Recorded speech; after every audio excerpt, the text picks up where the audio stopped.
नफरत छोड़ो भारत जोड़ो वाला नारा जीत गया। लाखों वाले सूट से एक टी शर्ट हमारा जीत गया। इशारे इशारे में उन्होंने कहा था कि भाइयों बहनों, देश के खजाने की चाबी मुझे सौंप दो, मैं चौकीदार बनकर के उसकी हिफाजत करूंगा, उसकी रक्षा करूंगा, देश लुटने नहीं दूंगा। भाइयों बहनों, बहुत हुई महंगाई की मार, ये सब नारे आपने सुने थे ना? तो आइए मैं आपको एक नज़्म सुनाता हूं कि कहां सोया है चौकीदार। अब जाके लगा कि ये वही भिवंडी है जिसे मैंने 2011 में महसूस किया था। वही जोश, वही जिंदा दिली, वही ताकत, वही जज्बा। आपकी मोहब्बत को सलाम करता हूं। कहां सोया है चौकीदार, कहां सोया है चौकीदार, कहां सोया है चौकीदार, कहां सोया है चौकीदार। पेट्रोल और डीजल की कीमत रही सैकड़ा मार, कहां सोया है चौकीदार, कहां सोया है चौकीदार। कि गैस सिलेंडर की कीमत भी 1000 के पार, कहां सोया है चौकीदार, कहां सोया है चौकीदार। कि चाय बेचने वाला पूरा भारत बेच रहा है। पिछले दिनों बहस खड़ी करती साहब, इंडिया भारत, ये जो लड़ाने का हुनर है वो किसी में नहीं है। अच्छा, अभी मैं नाना पटोले साहब से पूछूं कि भाव मुझे ये बताइए कि आपके साथ जो लोग पढ़ते थे वो एकाध उसमें से अभी है? तो नाना पटोले के 2-4 लोगों के नाम बता देंगे कि हाँ मेरे साथ ये फला, मेरा दोस्त पढ़ता था, मेरे क्लास में ये था, मेरा क्लासमेट ये था। लेकिन साहब ने पॉलिटिकल एंटायर साइंस में पोस्ट ग्रेजुएशन किया है, लेकिन आज तक पूरे भारत में एक आदमी भी ऐसा निकल के नहीं आया जो ये कहता हो कि मैंने साहब के साथ पढ़ाई की है। फिर वो कहेंगे कि मैंने वडनगर में चाय बेची है। मुझे पूरे भारत में एक भी आदमी नहीं मिला जिसने कहा हो कि हाँ मैंने उनकी बेची हुई चाय खरीद के पी है। नहीं मिला कोई। मैं शायर हूं, मैं इशारे में बात करने की कोशिश कर रहा हूं कि चाय बेचने वाला पूरा भारत बेच रहा है। इसी काम में हासिल उसे महारत बेच रहा है। कि रेल बिक गई, तेल बिक गया, बिका हवाई अड्डा। अगला जो मिसरा है ना, पीछे तक लोग खड़े हैं, आप ये मत समझिए कि मैं आपको देख नहीं पा रहा हूं। आप ये जो पेड़ खड़े हैं दरख्त पे, उनके ओट से भी मैं आपको महसूस कर रहा हूं। अगले मिसरे में मैं एक नाम लूंगा और आपके हाथ उठ जाएंगे। मैं पढ़ता हूं कि रेल बिक गई, तेल बिक गया, बिका हवाई अड्डा। सब कुछ बिकता देख के खुश हैं अपने जेबी नड्डा। कि जनता महंगाई की मारी करती हाहाकार, कहां सोया है चौकीदार, कहां सोया है चौकीदार। तमाम नारे याद करिए। एक नारा क्या था कि बहुत ही महंगाई की मार, तो महंगाई का आलम तो ये है। दूसरा नारा क्या दिया? बेटी बचाओ बेटी पढ़ाओ। भिवंडी वालों, उस नारे की सच्चाई ये है कि हमारी आंखों ने कठुआ देखा, जहां एक 6 साल की बच्ची आसिफा का बलात्कार हुआ तो बलात्कारियों के समर्थन में भाजपाइयों ने रैली निकाली। उन्नाव में भारतीय जनता पार्टी का विधायक बलात्कार के आरोप में सजा काट रहा है। उस नारे की सच्चाई यह है कि लाल किले की प्राचीर पर खड़े होकर के, दीवार पर खड़े होकर के 15 अगस्त को प्रधानमंत्री ने महिला सुरक्षा और महिला सशक्तिकरण पर भाषण दिया और उस भाषण के महज 2.5 घंटे बाद गुजरात में बहन बिल्किस के बलात्कारी न सिर्फ रिहा किए गए बल्कि उनको मालाएं पहनाई गई। यह है उस नारे की सच्चाई। उस नारे की सच्चाई यह है कि हमने हाथरस में रात के 2 बजे जबरदस्ती एक दलित बिटिया जिसके साथ बलात्कार हुआ उसकी लाश को जलाते हुए देखा।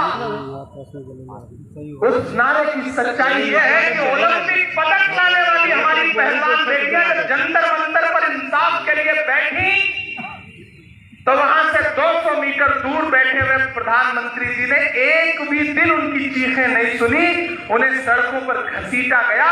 ये है उनके नारे की सच्चाई। और अब उनके नारे की सच्चाई ये है कि हमारी आंखों ने वो मंजर देखा जिसे इंसानियत में कभी हम देखना भी पसंद नहीं करेंगे कि मणिपुर में न सिर्फ बेटियों के साथ बलात्कार हुआ बल्कि उनको बिना कपड़ों के हुजूम ने परेड करवाई। ये है उनके नारों की सच्चाई। भिवंडी वालों, उनके नारे कुछ और होते हैं, बातें कुछ और होती हैं। उन्होंने नारा दिया सबका साथ सबका विकास, लेकिन उसकी सच्चाई ये है कि देश की राज्यसभा में 3 मुसलमान भारतीय जनता पार्टी के सांसद हुआ करते थे, एमजे अकबर, मुख्तार अब्बास नकवी, सैयद जफर इस्लाम। जैसे ये नारा दिया उसके बाद तीनों कहां भेज दिए गए, कहां फेंक दिए गए, आप पता भी नहीं लगा सकते। ये है उनके नारे की सच्चाई।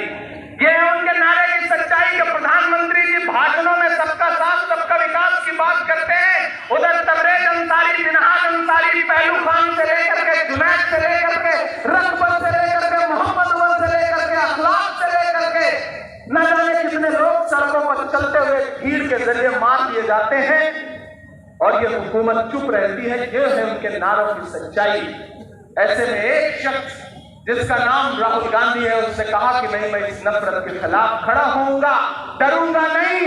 उसने नारा दिया कि डरो मत, और मैं महाराष्ट्र की सरजमीन को सलाम करूंगा कि कन्याकुमारी से शुरू हुई यात्रा गई तो कश्मीर तक, लेकिन महाराष्ट्र ने जो इस्तकबाल किया, जो स्वागत किया, जो मोहब्बत उस यात्रा को दी है, चाहे वो नांदेड़ की रैली हो या शेगांव की रैली हो, वैसा मंजर पूरे हिंदुस्तान में हमने और कहीं नहीं देखा।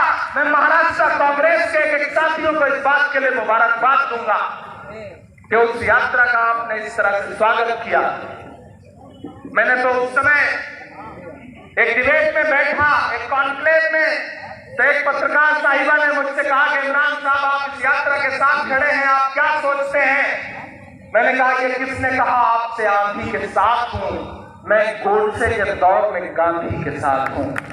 मैं खड़ा हूं राहुल गांधी के साथ कंधे से कंधा मिला करके, मैं चल रहा हूं उनके साथ कंधे से कंधा मिला करके, और आपकी दुआएं मुझे ताकत दे रही हैं। और आपकी ये दुआएं रही तो मैं ऐलान ये कहता रहूंगा कि जो हर जालिम से टकराएगी वो आंधी बनाऊंगा। नए अंग्रेज आए हैं, नया गांधी बनाऊंगा। और नया गांधी आपके सामने है, जो इस दौर का गांधी है, जो बिना डरे भारत को जोड़ रहा है और लगातार नफरत के बाजार में मोहब्बत की दुकानें खोल रहा है। वो दुकान पहले हिमाचल प्रदेश में खुली, फिर कर्नाटका में शोरूम खुला, और अब मैं यहां खड़ा होकर के कह रहा हूं कि आने वाले दिनों में तेलंगाना, मध्य प्रदेश, छत्तीसगढ़, राजस्थान जैसे बड़े राज्यों के चुनाव हैं। आप देखना कि इन चारों राज्यों में कांग्रेस पार्टी प्रचंड बहुमत के साथ सरकार बनाने जा रही है। बड़े बड़े शोरूम इन राज्यों में भी खुलने जा रहे हैं।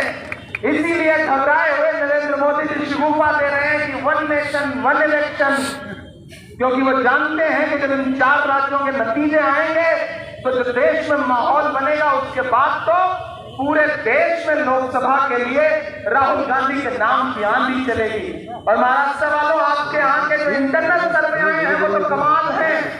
48 सीट में क्लीन स्वीप करने जा रही है यहाँ पर महाविकास अघाड़ी।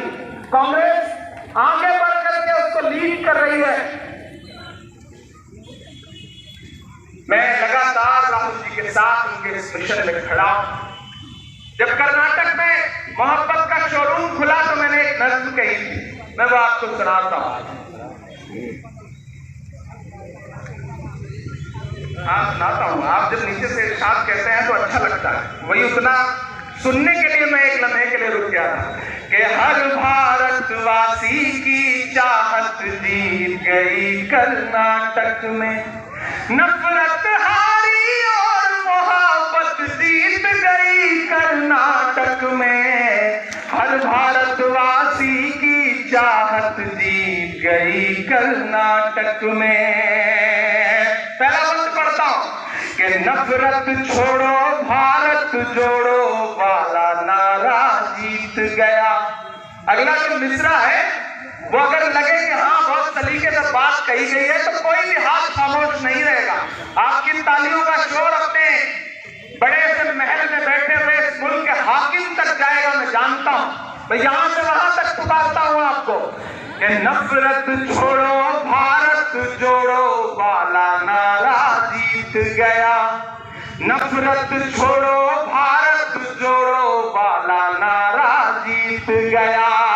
लाखों वाले सूट से एक टी शर्ट हमारा जीत गया। नफरत छोड़ो भारत जोड़ो वाला नारा जीत गया।